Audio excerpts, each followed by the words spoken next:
उसने कहा था। पढ़ी है आप में से किसी ने ये कहानी? उसने कितने लोगों ने ये कहानी पढ़ी है? उसने कहा था। अरे केवल 2 4 बस 5 लोगों ने। बाकियों को आपको जीने के अधिकार नहीं दिए जाने चाहिए।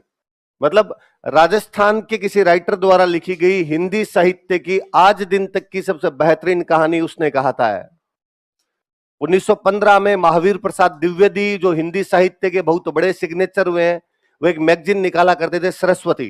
कौन सी मैगजीन निकालते थे? और उस मैगजीन में किसी की कविता छपना अपने आप में बहुत बड़ी बात हुआ करती थी। गुलेरी की पहली कविता या पहली कहानी उसके अंदर छप गई थी। हालांकि इसके बाद भी इन्होंने कई कहानियां वगैरह और लिखी है, पर वो बाद में इतनी फेमस हुई नहीं। आज दिन तक ये एक चीज से जाने जाते हैं। कौन सी कहानी है? उसने कहा था कि भाई कोई गांव गांव के अंदर कोई लड़का और लड़की होते हैं। लड़का लड़की से एक तरफा प्यार करता है।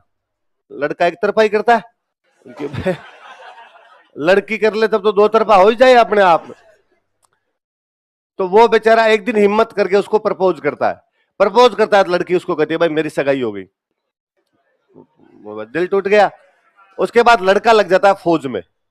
और कई सालों बाद में एक बार वो वापस गांव में लड़की से मिलता है। लड़की की शादी हो चुकी होती है कहीं पे, और वो आपस में बातचीत करते हैं। तो वो पूछता है भाई लड़की से, भाई तुम्हारे पति क्या काम करते हैं? वो पूछते हो तू क्या काम करता है? तो मैं फौजी हूँ। तो वो कहती मेरे पति भी फौजी है। फिर वो कौन सी रेजिमेंट में? तो उस रेजिमेंट, अरे उसमें मैं हूँ की। और कौन सी बटालियन वटालियन जो भी पूछता है तो उसी में मैं हूँ। क्या नाम है? तो लड़की जब नाम बता देती तो वो तो मेरे अफसर है। तो लड़की कहती भाई तुम उनका ध्यान रखना। थोड़े दिनों बाद में युद्ध होता है।